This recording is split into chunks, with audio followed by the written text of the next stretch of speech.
You have a business idea, you know you could build something great, you know you could help people, but then you stop because there's this voice in your head telling you, what are people going to think? What are my coworkers going to think? What are my friends going to think? What is my family going to think? And before you know it, you say the cost is too high. I cannot invest into building a business, creating something new, and being visible. It is just costing me too much. But the truth is, not doing the thing is also costing you something. And that is what we forget. Every single time you have a business idea, something that is in your veins, something that you know you could create, because that's what it is, creation. Creating something out of your own excitement, out of your own purpose, out of your own direction.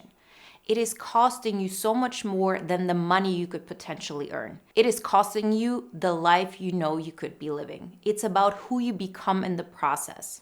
Most people don't have a problem with motivation or discipline. It's a problem with visibility. But what if we recognize that so much of this fear is just living in our head? And it's keeping us from going to the next level. It's keeping us from living the next best version of ourselves. And I can tell you one thing for sure. Once you've gone that step, you will never want to go back. And this fear of visibility can be overcome. You just have to do it in a way that gets you out of your comfort zone, but doesn't overwhelm your nervous system. So today we're going to talk about why this fear is keeping you back, what it's costing you every single day you're not facing your fears, and how you're going to come out on the other side. Quick note before we get started, the Solopreneur Mindset Kickstart opens July 27th for 5 days only, and the doors close on July 31st. And when you join during launch, you'll also get invited to a live coaching Q&A call on August 1st. Join the waitlist in the description to get notified once we go live. Staying hidden has a cost. So yes, you can tell yourself at first it is too risky to take on the step of visibility. It is too risky to hear what my friends have to say about it, for my family to turn their backs on me, for people at work to judge me. I understand all of this. But what so many people are forgetting is that there's another price that you're just completely forgetting, and that is the price of staying hidden. The longer you stay in a life that you know you've outgrown, the more pressure you put on your nervous system, the more pressure you put on your soul, the more pressure you put on your entire being. You know that you're ready for the next step. You know that you have grown your current identity, but the fear of the unknown is too big. The fear of what it's going to cost you to go to the next level is just too big. But for a moment, I just want you to keep in mind that there's also a hidden cost, and it adds up. It's the cost of not going forward. Yes, it will be uncomfortable to get those reactions. Yes, it will be uncomfortable for people to see those parts of you that you may felt like you have to hide because it's not safe to put them out there. You will be abandoned. People will have an opinion on you.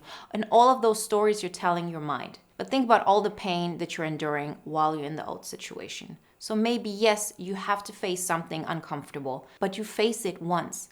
This fear of visibility goes away.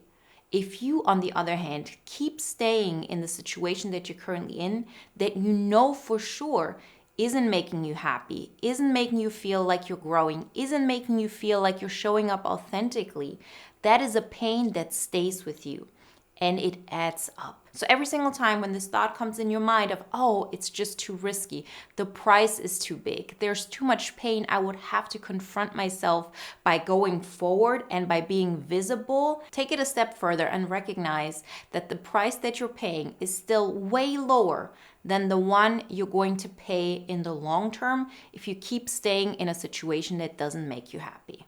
People are paying way less attention than you think. So even if you know it consciously, okay, everybody's doing their own thing. Nobody really cares about what I say, what I do. People don't judge me as much. And even if they do, at the end of the day, it has nothing to do with me, right? It has nothing to do with you either. A lot of us know this on a conscious level, but subconsciously we feel like if that person rejects me, if my coworkers see this, if I feel embarrassed in front of my friends or maybe my peers, the world will end. And it's normal that we feel like this because we're meant to live in a tribe. And if you present yourself in a way that is unacceptable to the tribe, you're going to get ostracized, okay? That's what is going on in our mind. And and our mind just wants to protect us. But know that this is based on deep psychology. This is going on in your head. This is not what's going on in other people's head, because they might recognize what you're doing for a minute. Maybe they twitch for a minute. Maybe they have a quick reaction. Maybe they see you for the first time. By the way, if people haven't seen you yet and then they see you and they don't like you, if you consciously think about it, this is still what we want. We rather want people to dislike us for who we are than to like us for who we're not. Okay, so this is the first lesson. The second lesson is people are never going to get you anyway. The way you see reality, the way you see yourself, the way you see others is uniquely yours. There's nobody on this world. I don't care how many things you have in common, how many things you've gone through. Yes, maybe there's some parallels, but at the end of the day, nobody's going to really get you. And at first, this might be something that stings and hurts. And yes, there's grief that can come with it, but it is also freeing, because then you know whatever I do and how people react to it, it still isn't a representation of who I am, what my value is, and if what I'm doing is good or not, right? So no matter how people react to you, it's based on their worldview. Most of the time, people are so concerned with their own lives, what is going on with the people that might judge them, how they showed up in this situation, the person who's, controlling them or making them uncomfortable. There's so many things going on in a person's mind that they don't even have enough attention span to judge you. I've had this with people in my life who feel like people are always out to get them. And the first thought I always have is, you're not important enough for them to go out of their way to mess with you, right? And at first sight, this might sound condescending, but it's not. It's very freeing. People react from their own traumas, from their own triggers, and it has nothing to do with you. If people love you, it has nothing to do with you. If people hate you, it has nothing to do with you, right? It is all based on how people perceive you. And the only thing we really have control over is if we like the version of ourselves that shows up. And again, I promise you, as somebody who's done this over and over again, you become more and more immune to it. You recognize how much of this is actually going on in your head. And the more you become visible, yes, some people might distance themselves to you. Yes, some people might have a reaction towards you. Okay, it might happen. But after a while, you're not going to care anymore. You're going to know either the people around me support me on my journey, or they don't bother me while I'm growing because maybe it triggers them too much because they're not taking the steps towards what they could be doing, right? This can happen as well. Again, it has nothing to do with you. And so with time, you'll recognize that people pay way less attention to you than you think. This is neither positive nor negative. It's freeing if you really embrace it. You understand, I'm on my path. I want to make myself proud. And whatever people are thinking of me, first off, it is so much less than you probably think it is. Second of all, you will get a much more realistic view of how much this actually affects you, right? In the beginning, it might affect you a lot and it might hold you back. After a while, it won't be anything more than information that you can take in as feedback or know, okay, this has nothing to do with me and I'm still going towards the things I want to do. Fear of judgment is often the fear of connection. So as I said, we are tribe animals, right? We want to belong. This is incredibly important to our psyche. But I want you to ask yourself, is you starting your business really the reason that you're going to be ostracized? If it really is that you're going to be abandoned, that your friends are not going to like you, that your coworkers are going to bully you, that your family is going to turn their back on you, those are not people that you should belong with in the first place, right? So yes, some people might have some triggers, and yes, we can have understandings for that, right?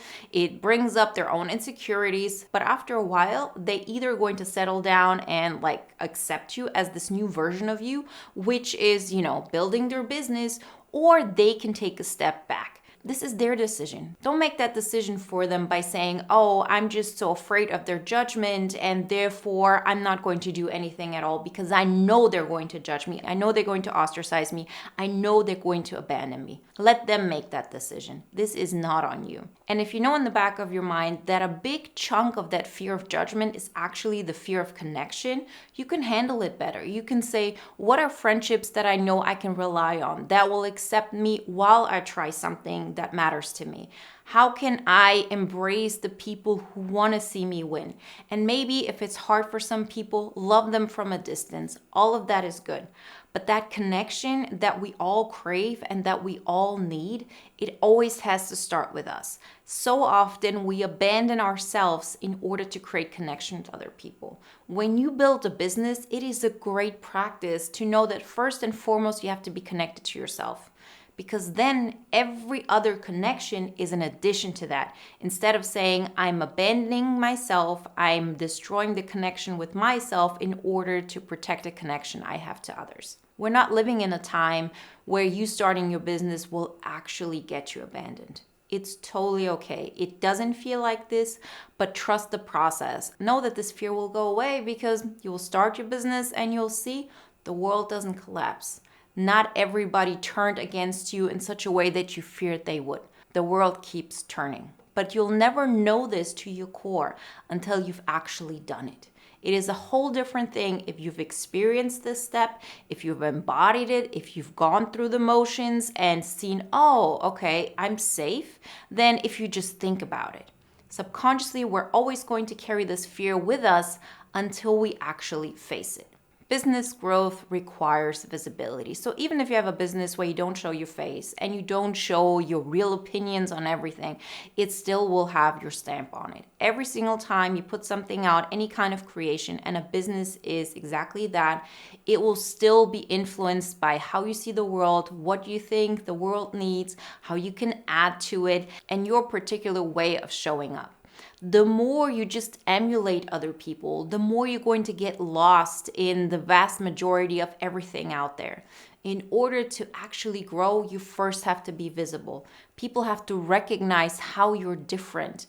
And the best way to do this is not by doing something that by default is different than what everybody else does. When you show up authentically and you make it a goal, I'm going to be visible. I will include those parts of me that I felt I had to keep hidden because I felt they were unacceptable. They're still a part of you. And after a while, you recognize that those parts of you that you kept hidden are actually one of the most beautiful aspects of yourself.